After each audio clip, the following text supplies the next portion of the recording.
Okay, well, thank you everyone for coming. I hope the sound is well, and thank you for being very, very patient uh, in while we set this up.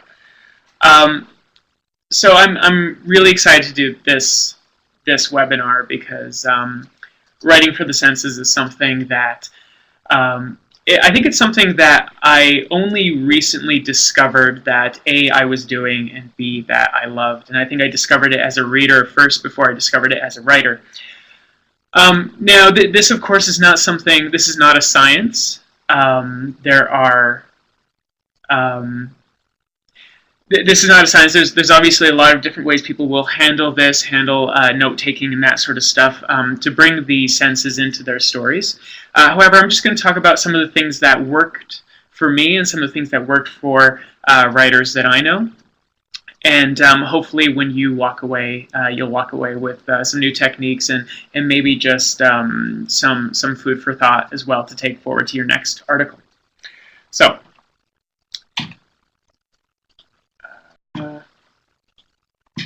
All right. So why is it important to engage the five senses?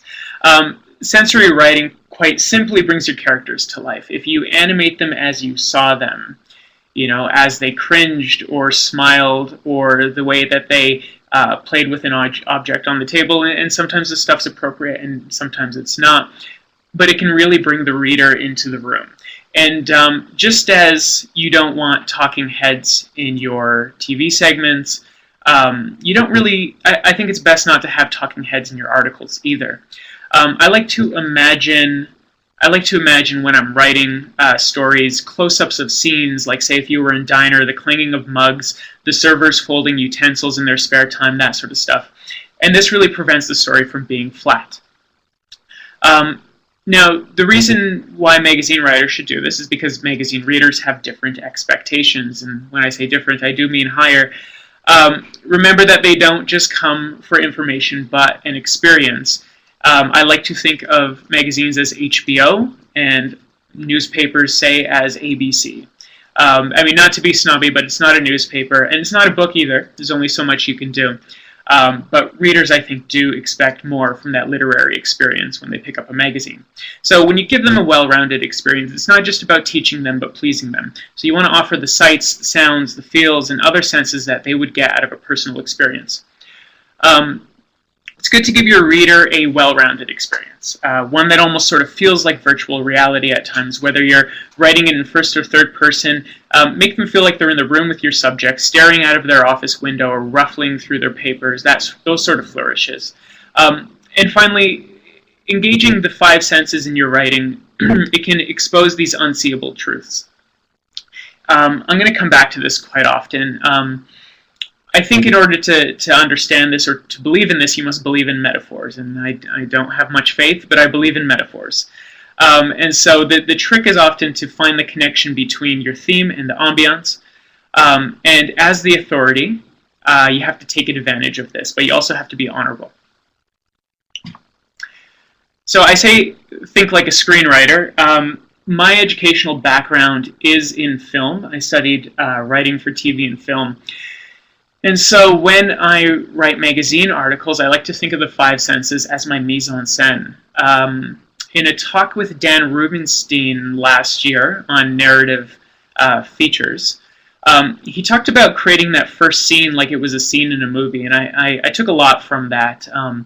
I think that especially when you're starting your story, you want to sort of capture that essence of where your characters are in their lives or in their memory, or how the story sort of unravels in these cinematic ways. Nouns and verbs are your friends. If you distill it to actions and nouns, I think it's better.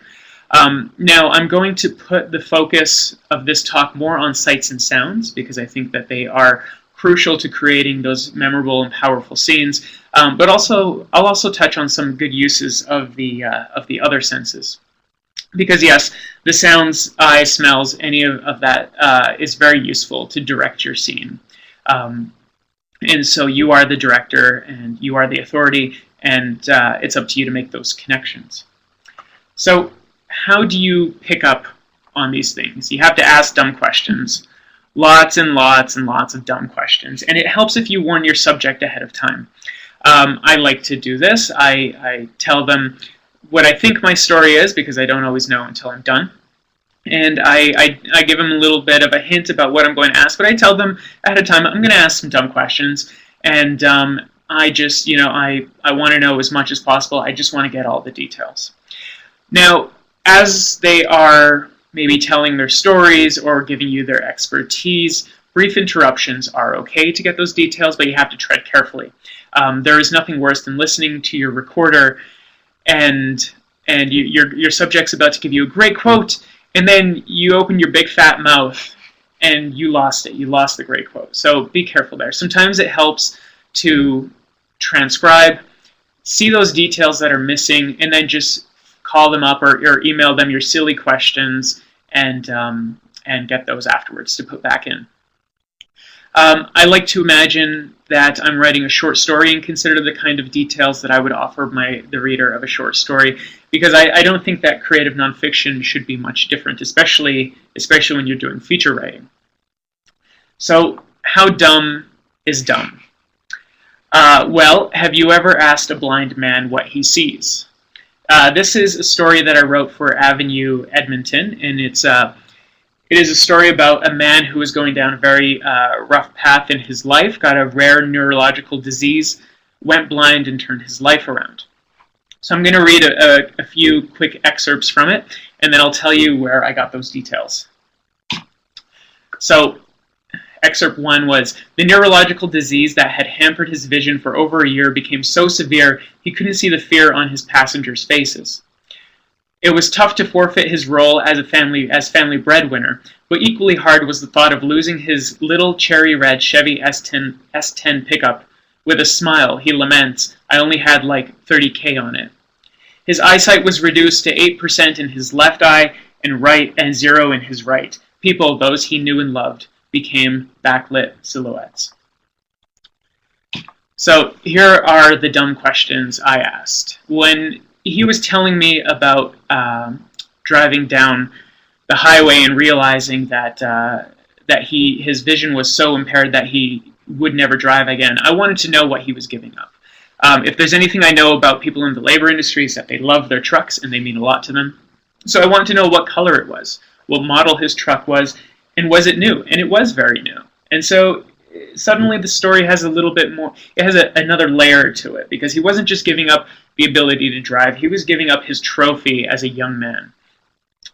He also talked about how his passengers, how his wife and daughter in the car were scared. Well, he earlier told me that he couldn't see faces anymore. So how did he know that? Well, it turns out that his wife was sort of tugging at him.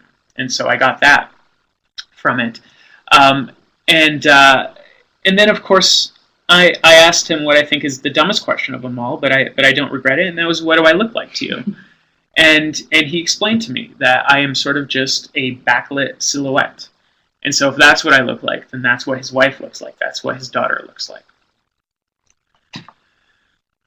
Want to read another excerpt to you. This is from a story by Timothy Taylor in Vancouver magazine called Blood Brothers. This is one of my favorite stories of last year. And I'm just going to read this out, and then maybe I'm going to speculate about how Timothy, I think, got these kinds of details from his subject's memory. So, Abood rode this final bus head down, blindfolded, hands bound. His heart was beating hard as he thought of what the guards had said.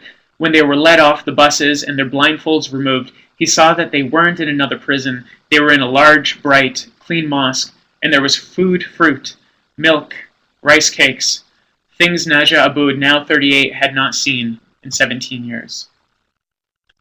I imagine that Abood was just recalling a story he's probably told 200, if not more, times in his life.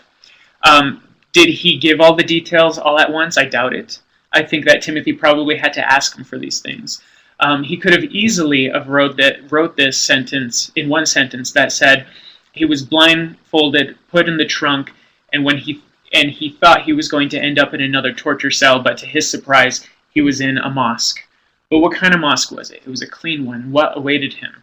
It was food, and not just any food, but sort of the luxurious food of the Middle East, fruit and milk and rice cakes. And these are things that he hadn't seen in how long? Well, 17 years. And so suddenly he took us through the chronology of that experience that the subject had, from his from his terror to his delight. So you have to look harder, and if there's any guys in this, I'm sure you're used to hearing this every time you ask your partner for where you had your phone, and she says it's over there, and you said I look there, and she says look harder. And so you have to look harder. Our surroundings are very subtle, especially our static surroundings. And likewise, in an article, good imagery is so subtle that the reader doesn't notice it, but they certainly will feel it. It should feel natural in that sense, and the Timothy Taylor excerpt is a great example of how natural it feels. I think that visuals are your highest currency in creative nonfiction. I'm of course going to go through pleasing all the senses, but I think this is your black card. It's powerful, it's transformative, and it really elevates your writing. Just to sort of go back to what Timothy had done there, when your subjects are recalling memories, they might have the tendency to do it as an anecdote. And so you have to really pull out the details so you can recreate the memory for them. When you do an interview, if you can avoid it, avoid the phone. Obviously, sometimes you just need a quote. Sometimes the person doesn't live in the city or even the country. But if it's worth it, if they are a central character, go see them. And find out what their home or their office says about them. You know, is it chaotic? Does it match their lives? Or is it a contrast to their lives? Is it crafty? Are there toys everywhere? I used to think that all professors have the same offices, but especially recently I've learned that that is not true. No two professors' offices are the same. I started to scan their bookshelves and see personal belongings that spoke a little bit more to them, and then I would just ask them about them and find out more about what this expert, where they're coming from emotionally, because it's very easy to turn them into talking heads for your articles. And I find when you ask them for their background and they start to go through their fellowships and different degrees, this is a great time to just start scanning the room. So take cues from what you see. Ask them these things. Likewise, avoid coffee shops, I think, if you can. Avoid boardrooms if possible. And I like to just say, I'd like to meet you in your natural habitat. And try not to make them feel like an animal in a zoo that way. But, they trust that you know what you're doing, and if you be straight up, they will like the feeling of being interesting. So I try to meet them in their homes or personal offices, that sort of stuff. You have to take notes on what you can't see, and this is a page from my notebooks, and yes, that does say Hunky Fireman Calendar. The article is about a woman who creates yoga wear from her home office and is trying to get them into the hands of celebrities. And the other note I have there is office studio has all the straggler furniture. And so these were things I was just taking note of early in the interview, and then later on the connection was sort of made. She was talking about this large company getting in touch with her and thinking that she is much bigger than she is, and she said, well, we're just small potatoes. And then as she said that, she sort of pointed to the room, and what she was pointing to was the sort of furniture that you wouldn't even show your house guests, really, let alone a movie star, and this Hunky Fireman calendar and all these things that just made it so small scale, and it was a great contrast to it all. You have to, of course, make it relevant. This is an excerpt from Avenue Edmonton, an article I had edited by Lisa Ricciardi. I'll read it out. It says, libraries recognize the challenges of connecting with readers in a digital world, and just as Martinez, a fashionably dressed young woman, looks nothing like outmoded stereotypes of bespectacled, bun-headed librarians, the EPL has redefined itself, too. It would be very easy for her to just, I think, exploit this person's looks or their fashion and make it irrelevant. But she actually found a connection here about how libraries are trying to modernize themselves, and how our image of the librarian is also in need of an upgrade. I think, of course, as the authority, it's up to you to it's only up to you to make this stuff relevant. You have to be careful not to be exploitive. There was a Maisonneuve article a few issues ago that noted how male journalists tend to draw on the features of their female subjects, the features that we tend to associate with attractiveness, the look of their eyes or the way that they talk or laugh and that sort of stuff. So you have to be fair, and chances are if you're only doing it to one gender, you're doing it wrong. There was also a great example of this in the New York Times magazine a couple of years ago called Trufflegate. And this is when the musician MIA was interviewed by a journalist, a male journalist. And twice he mentions that she's looking over the truffle-flavored fries on the menu and eating truffle-flavored fries. And he says that he was trying to contrast her militant-like ambitions with her sort of high-class eating habits. But if you read the article, you would say that it was completely gratuitous. So you have to be careful there. When you do find those little details that have a lot of truth, it's a wonderful thing. And this is a piece from The Walrus. I'll read it out here. Sam grew up in an Alberta hamlet, the kind of place where you raise two fingers off the steering wheel in greeting when you pass another car on the road. Now, isn't that beautiful? Because nothing more needs to be said about this town, in my opinion, and hardly anything more is said about that town. It's really in those two sentences up in the lead. He avoids cliches about how everyone in small towns knows each other, and about the town grain elevator and the way that they talk, which I just see it all too often. And then he gets to contrast the subject's old life with his new life, and his new life is a very high risk life in sort of the middle of Vancouver's gay culture. So sometimes there is a lot of truth in those little details. Scale, I don't need to go over this too much. Don't always assume that your reader knows the size of things. Demonstrate the sizes with comparisons. The examples I put there were sort of from my days as a film critic when I was reviewing a Twilight movie. The top one is actually what I used, and looking back at it, I wish that I gave a little bit more scale to the absurdity of the werewolf teens. And then, of course, you want to avoid cliches, and if you find yourself running into them, just flip them.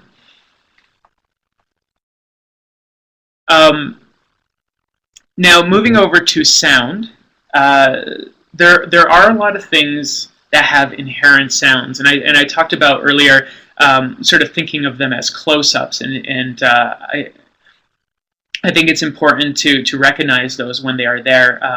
The example I use here is from the new issue of The Walrus. It says he is wearing a pink sweater against the threat of April rain and tapping a pencil on the knee of his new jeans. Now, I think it's quite easily to not just imagine that close up in a movie, but you can hear the Foley as well. So you can rely on those things. Sometimes we need a reminder of what those sounds are, of course. Because they're maybe a little bit more uncommon, or maybe they're common and we don't always acknowledge them, like the snow crunching and the glasses clanging, or espresso machines squealing. This can be just as effective to teleporting the reader to the scene. The example I have here is from an article I have in January's Avenue in Edmonton about the helium shortage and the end of balloons. And it's been a long time since someone's made a balloon animal in front of me, and so I sort of forgot what that sounds like. And as he did that, it was squeaking, and I remember listening to this on my recorder and thinking, oh man, I forgot that that's the way that balloons sound. So I was sure that I would bring it into my piece somehow. Just that little flourish there that I think kind of brought the reader into the scene a little bit more. You have to, of course, listen very closely. I find that spending time in your environment before an interview, getting there a little bit earlier and taking some notes helps.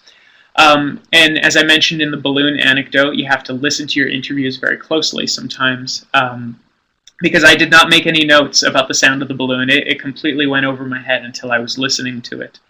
I actually watch YouTube videos from time to time if my subjects are quite broad and it's something that I can find out there on the web. I will do that, and I find that very helpful. An example of that would be recently I did a piece about a scientist who is trying to identify if the bighorn genes still exist. And of course, I met him in his office, and I've never seen a bighorn ram or bighorn sheep rather. And so I watched some videos of them, and they were actually quite fascinating to watch. And I was able to write what I thought was a pretty good lead around the way that they knock horns and the sounds that it make and that sort of stuff. So you should consider what these accents say about your story, of course, and sometimes you got to search for meaning. Here's another example of a piece that I'd written for 18 Bridges last year. I'll just read the excerpt and tell you a little bit more about where I was coming from. So it says, like any salon, it was a room of activity, banter, and high spirits. Ceiling speakers shot out songs from the pop stars, inspiring the haircuts. So I'd taken all these notes, and I was just sort of writing a first draft account of what it was like being in there. Most of it I never ended up using, but as I started to see the connection between the celebrity hairstyle magazines on the tables and started to think a little bit more about how celebrities influence our hairstyles, I started to notice, of course, the kind of music that they play in hair salons. And of course, it's things like, Taylor Swift on the speakers, and then, in walks a woman who kind of has those Taylor Swift curls. And so I was trying to draw the connection and find the meaning there. This sometimes you have to remind yourself of those personifying sounds that your 7th grade teacher taught you about. I don't need to go over this too much, but you'll see the first and second draft of the same sentence from my helium story. I like to think that the second one is better because it sort of draws on the way that a balloon shrinks down and collapses and makes a whistling sound as it does that, instead of just emptying out by 2015.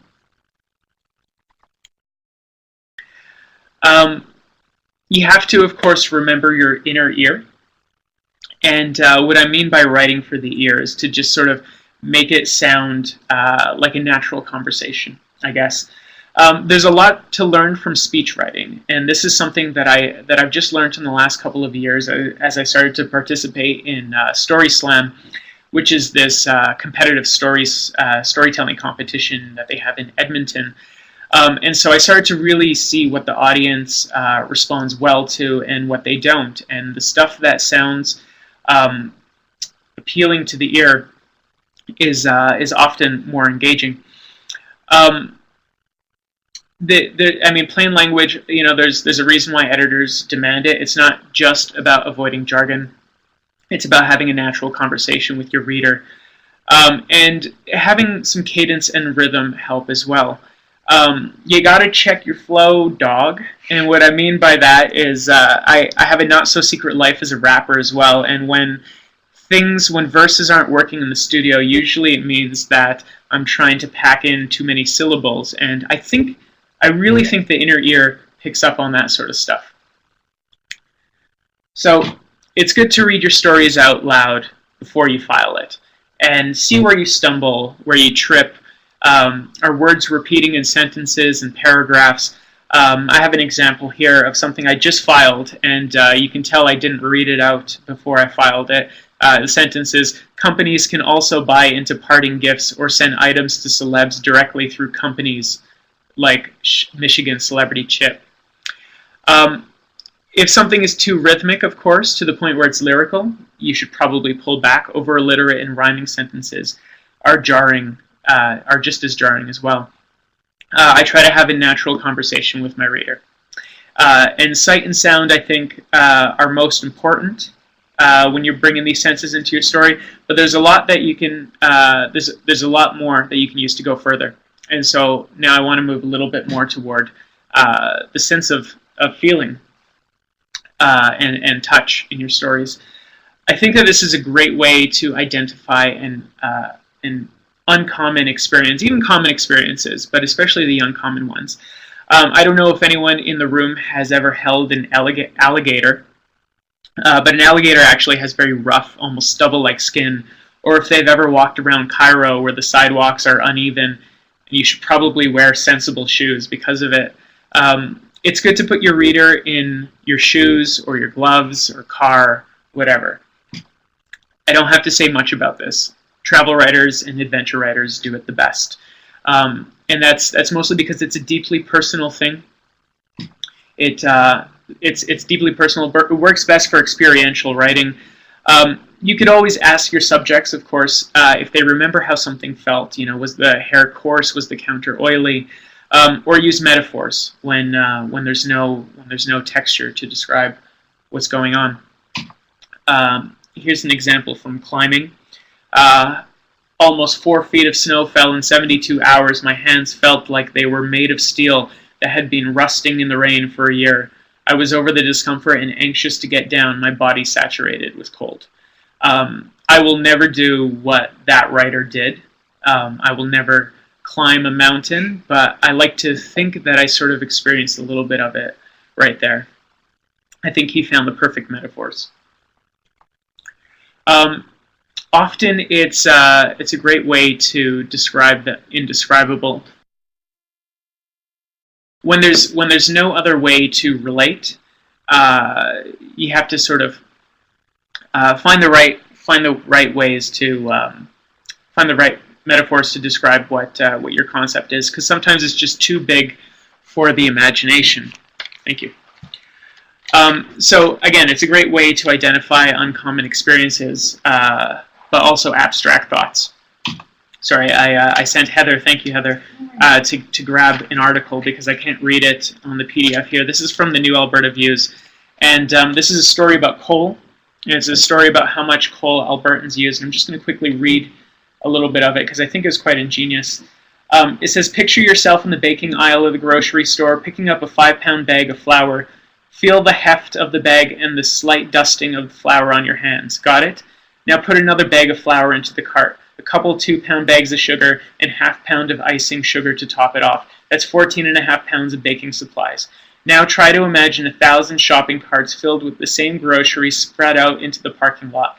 That's 14,500 pounds. If you live in Alberta, that's how much coal you burn every year.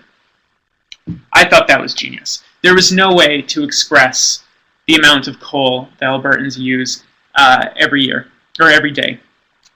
But the writer sort of found a great way to build it, literally pound by pound, and so that you can picture yourself going through this. And I don't know about you, but I could really sort of feel the size of this burning dilemma, as the headline says. Moving on to writing about taste. This is, of course, something that food writers do better than anyone, and it is deeply personal. It is hard to find other contexts to write other than the first to write about taste other than the first person. Often, an interview subject, won't find the right words for this sort of stuff. It does take practice. You can talk to food writers about how they describe steak 20 ways every year. I've done a little bit of food writing, and to be honest with you, I haven't cracked it. My palate is still very immature, if you could call it that. But I try to practice and sometimes look at lists of the different tastes that exist there. Sometimes I have to look at a list that has words like tart, brackish, smoky on it, and I'll find the right words through that. But sometimes just listing the ingredients will suffice. They sort of build together and imply a taste for the reader. Sometimes I use a color wheel. I think this is a chocolate color wheel or a whiskey color wheel. But you know, the wine and whiskey and chocolate and even cheese all have these, and this is a great way to associate sort of vague tastes with more complex words and or maybe complex isn't more specific terms. So when is writing about taste relevant? Well, admittedly, rarely, unless it's food writing. You're going to use it a lot in food writing, obviously, but I think it's still useful for experiential writers. When you come across it used naturally, it's kind of like magic. Here's an example from a Fast Company article. I'll read it and then I'll tell you a little bit why I think this is so effective. It says, under the airy spaces, glass ceiling, and sparkling chandeliers, Buick and director of fun Mario Estrada knock back espresso martinis and old fashions while digging into tuna and pine nut crudos and fennel sausage pizza with herb ricotta. Delicious fare, just begging to be photograph filtered and shared with friends. Now, this article, of course, is about Hipstamatic and the failure of this company and cell phone app that was the harbinger to Instagram. And you know, as anyone who uses social media a lot knows, this, you know, these sort of foods, pine nut crudos, fennel sausage pizza, these are the things that people like to take pictures of and post out there the most. So he, the author Austin Carr, was just there to do the interview with the executives of this company, and then found them sort of in an experience that one would want to Hipstamatic themselves. And he found a great tie-in there at the end, and I really thought it was quite effective. And you'll notice also that he didn't really talk about the taste of the food so much as the ingredients, but I think it's enough. I mean, these are very specific ingredients, herb ricotta, that kind of stuff, and so you could sort of taste it a little bit.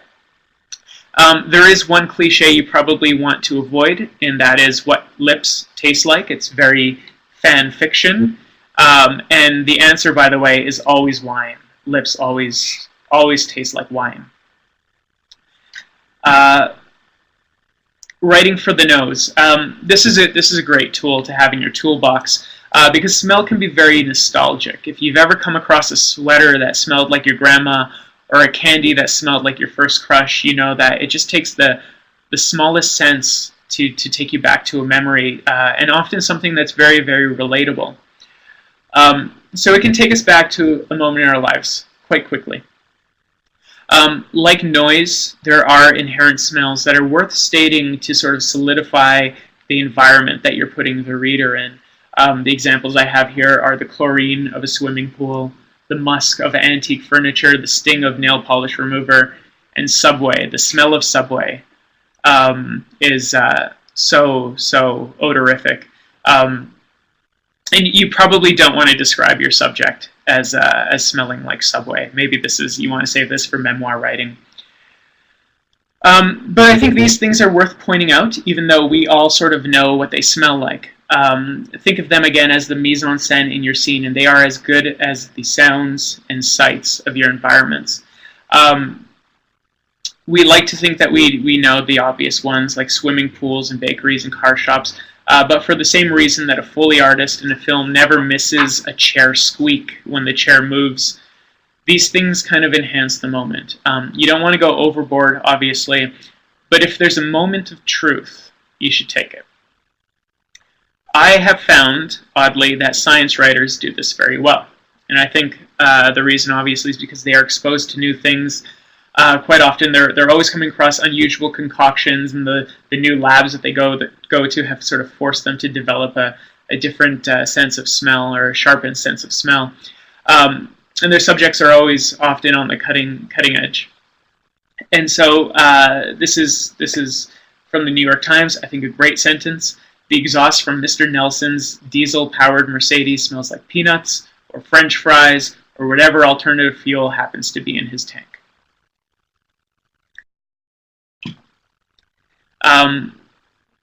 you have to find the moment. As I keep saying, you got to make it relevant. But smell can expose the history or obstacles, even the culture of an environment. Different cities have different smells. And it's also excellent for humor as well. Here's an example from a piece of my writing that appeared in Avenue, Edmonton. Successful as they are at their young ages, 34-year-old entrepreneur Ken Bautista and 24-year-old property manager Devin Pope have a few things to learn, such as to never start a house tour with the basement, especially when the walls still hold the stench of century-old meat and one side of the room appears to have been blasted with blood. I hope you can smell the meat, or just imagine how rancid that smell was. But they were basically trying to turn an old warehouse and the basement, which used to be a meat locker, into this high-tech hub, a incubator for startup companies. And so it wasn't just good for a laugh, but it was also sort of to show the obstacle in front of these two guys as they try to resuscitate this old dank building into something innovative. You'll find it's very effective when you're taking a reader into a new environment. The smell can sort of hit you the way that it does in a bakery or other very specific environments like that. But also, people's homes have different smells according to the way that they might cook and that sort of stuff. You can rely on sight as well to sort of stimulate the nose. The example I have here is from PopSci. It's a science article again. It is about where the next pandemic will come from, and the answer is bats, by the way. So here the writer is about to enter a cave. He says, "The smell was bad too, fruity and sour. Think of a dreary bar room closed and empty with beer on the floor at 3 a.m. Now, I know exactly what bar he's talking about. I've been there, I've smelt it, and now I know what this cave smells like too." That was very effective. Sometimes when you leave an environment, you finally sort of see what, you finally become tuned into what the smell was like where you were previously to that. Excuse me. The example I have here is from the article that I wrote for 18 Bridges about hair salons and Islamic headscarves. And we were in this tiny room where my sister actually was getting her hair done, and the hair product odor had been building up, but we'd become quite immune to it. And it wasn't until we left the tiny room and opened the doors, and it was just sort of this moment of release. And so I tried to show that moment of release as the hair product sort of pushes out there and into the rest of the common area of the salon.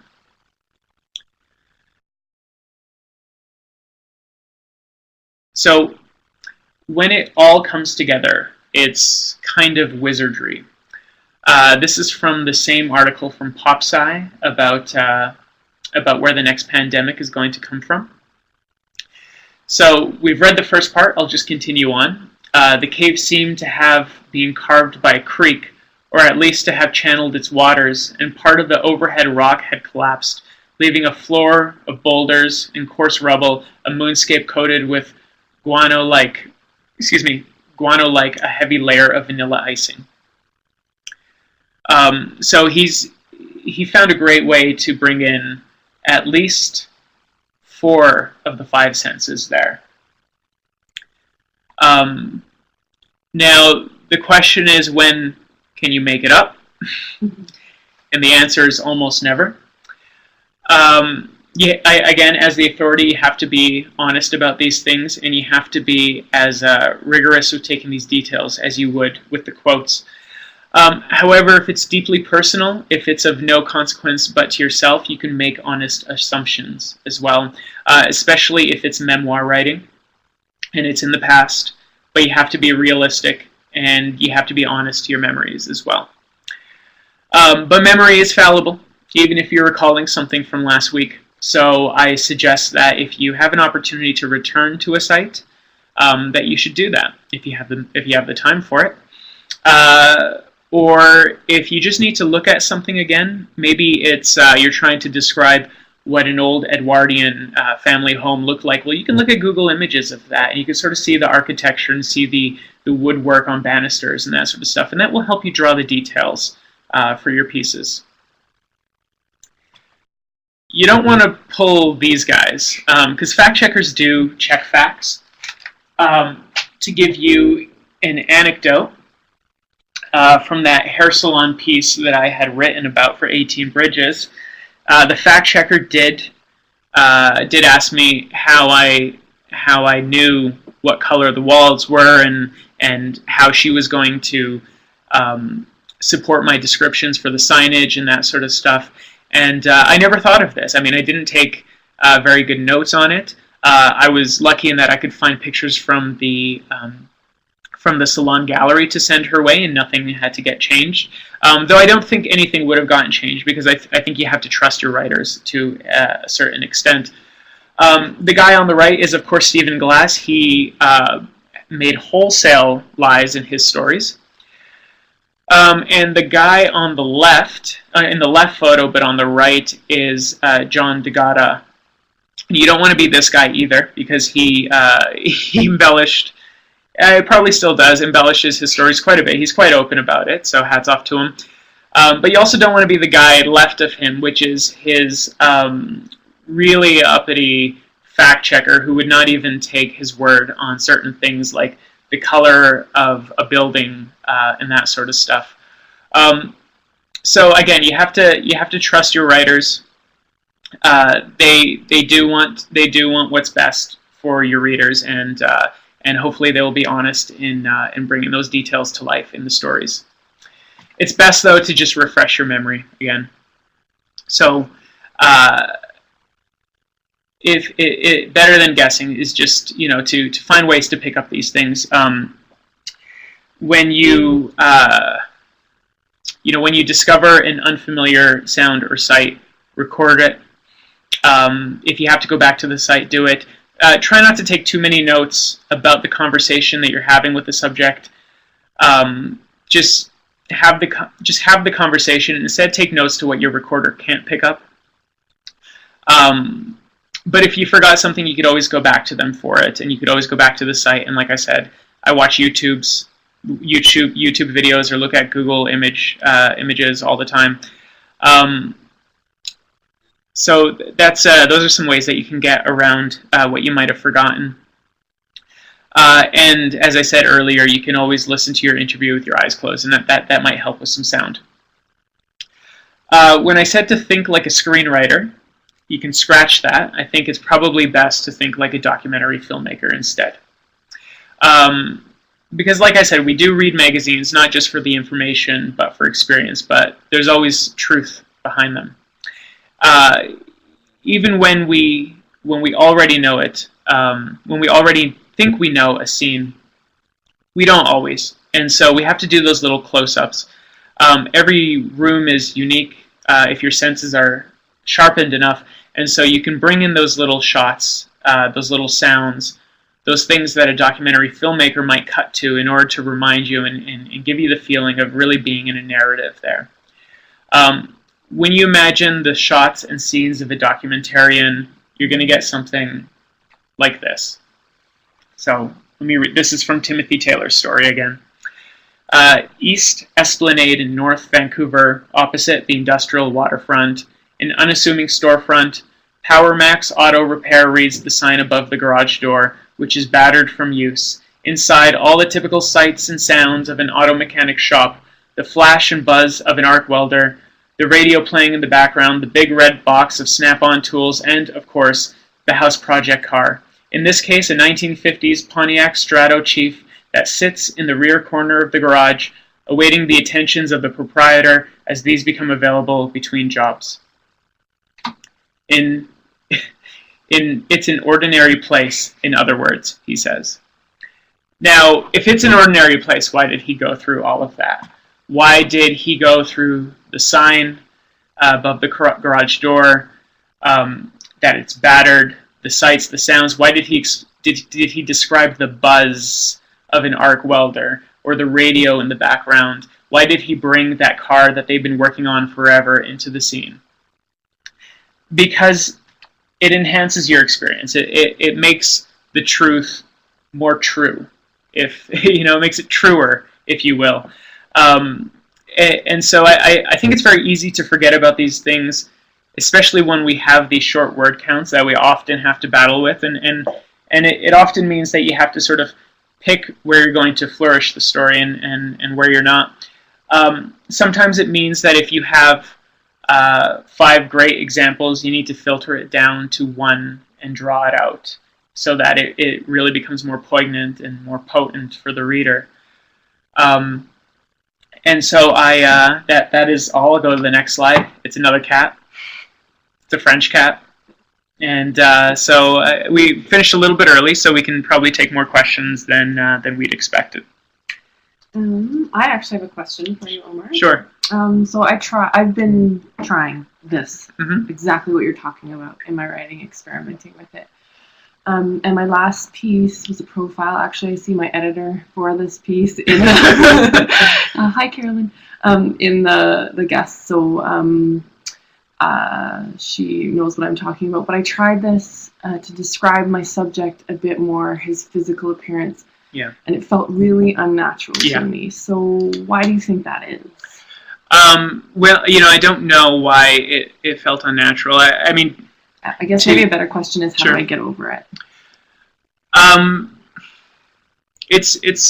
think you just have to practice it until you feel comfortable with it. Sometimes it doesn't work because it's not necessary. I actually find in profiles often the physical description of someone, especially their face, doesn't always.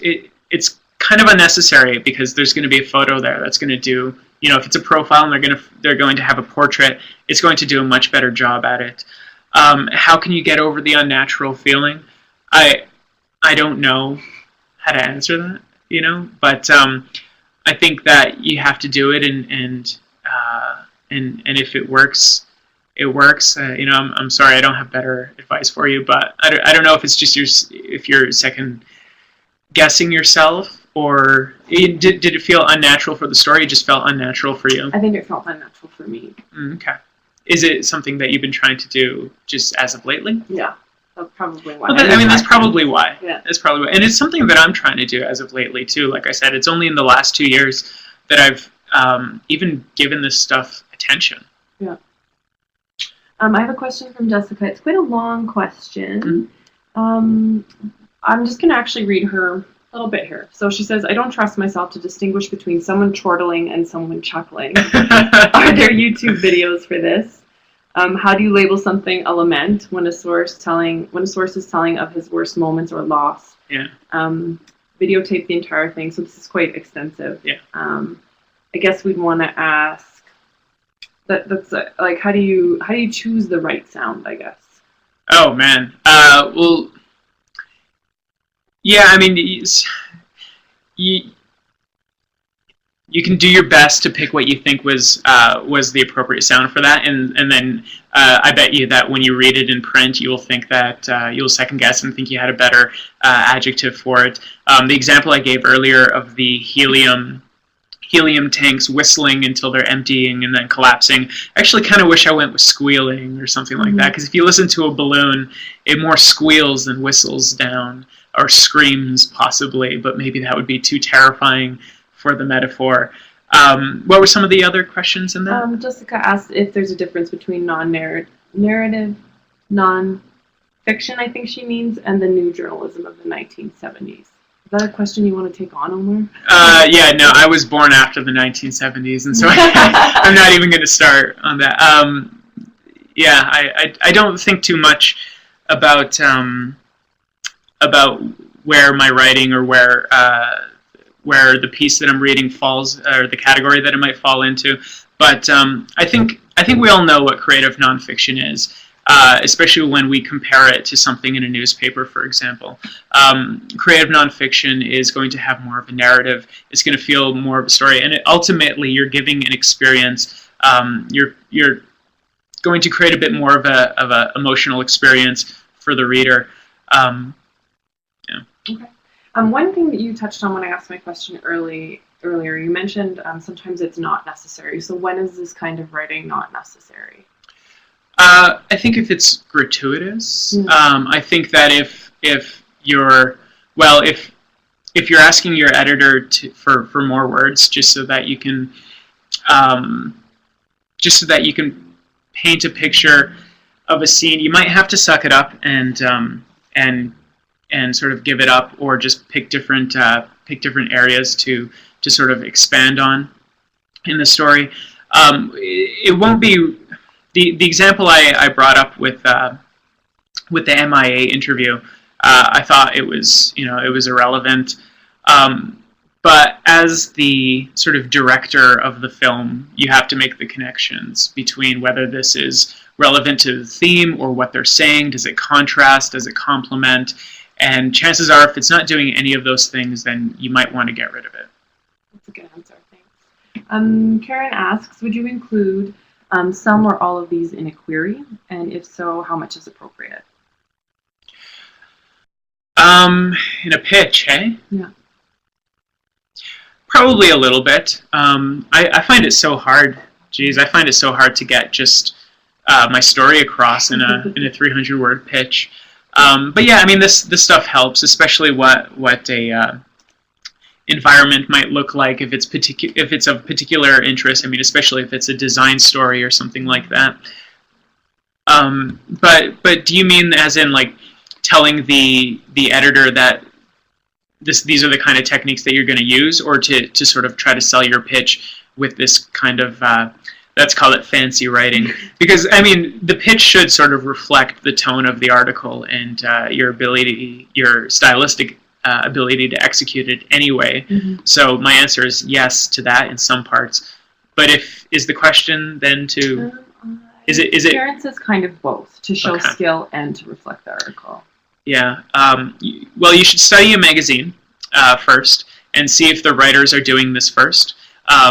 If they have a lot of in-house staff, if they have a lot of in-house pieces too that the editors are writing, read what the editors are writing. See what they're doing, because they obviously know it best. And if they say that you can't do that, well, then you could just say you did it first. No, you don't want to go there. So study the magazine, see if they're doing it.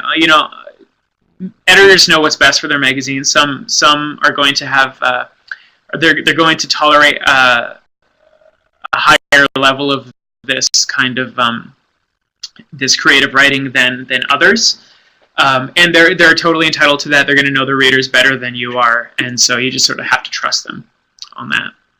And you brought up a lot of good examples from different magazines. Are there any particular magazines you would recommend for this kind of writing, or books? No, well, I mean, the magazines that do this best, I think I see this in Canada. I see this done really well in the Walrus, in Maisonneuve, in the sort of feature articles that Alberta Views and Toronto Life and Avenue and Swerve do. But also, a lot of the big American magazines, like I'm a subscriber to Wired magazine. That's, I aspire to write for Wired. They have, even in their 200-word front of book stories, you'll notice that the writers always pick up on the environments that they're in, the labs they're in, that sort of stuff. And it takes such finesse to do it in such a small amount of words. So I really recommend Wired. And if you've hesitated to pick up Wired because you're not into technology or science, it really doesn't matter. I mean, it's all about the trends and just like what the future is, and it's a beautiful magazine, and I love the writing in it. You recommend, you actually had a lot of good suggestions, like asking dumb questions. Mm-hmm. I love that. I probably ask some dumb questions. Good. I realized I'm not asking the dumb right questions. Yeah, sure. But also, are there any ways to practice this other than to just, are there any ways to practice it that don't necessarily involve an actual assignment? Sure. I mean, I feel like I was kind of doing that with Timothy Taylor's piece here. Yeah. I was practicing it by imagining myself in the room with the subject and thinking of the kind of questions I would have to ask in order to get his anecdotes into a memory, into a scene. So I think you can do that. I think that I'm probably like a lot of writers in that I can't always suspend my belief when I read something and read it for pleasure. I'm always analyzing it and wondering how they did it anyways, you know, or how they may have failed, for example. So when you find a great excerpt, just think about how they did it. Or if, I mean, we all have writer friends and editor friends. When you read a great piece from them, don't just say, you know, that was a great article you had in Alberta Views.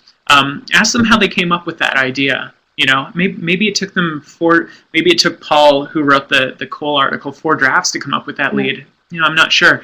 But I'd like to know. I'd like to talk to him, because I thought that was an ingenious way to describe the heft of coal usage in Alberta. Yeah. Do you know him, and will you ask him? I've never met him. I don't even know how to pronounce his last name.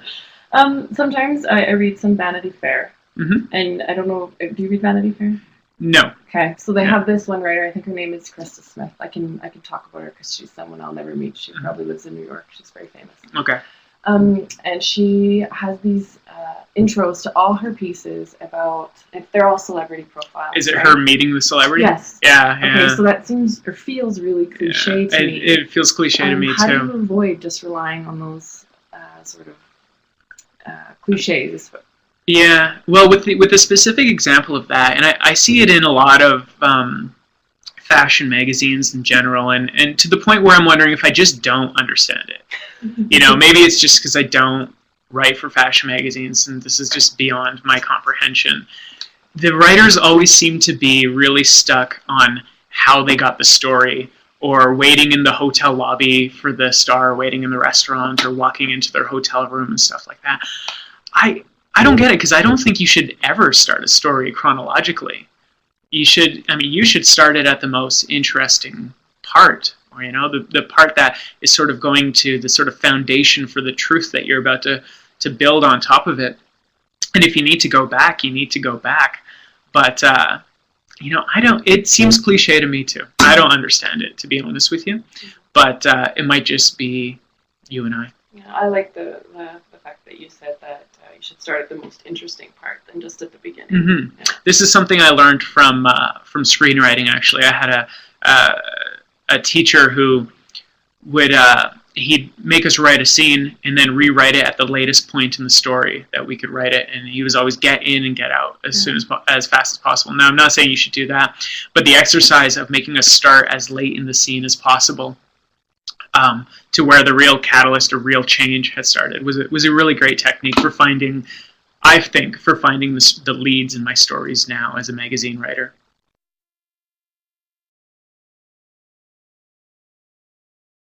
What are your thoughts on advanced journalism training in the province? I don't know if that's one you want to answer. I don't know. I wasn't. Yeah, I actually don't have a journalism background. Yeah, that really interests me that you're a film. Yeah, I studied in Vancouver, so I don't know how to answer it. I think that might be it for questions. Okay. I'm just going to ask. Good questions. Thank you, everyone. Sorry I couldn't answer some of them. I just, I just don't know. I think that might be it for questions. Okay. Thanks, Omar. Well, thank great. you, everyone. I learned a lot. I'm going to put it to use in my own writing. Good. Thank you. Thank you very much. Everyone's saying thank you as well. Oh, that's nice of them. Okay. All right. Thank you. Goodbye. Bye.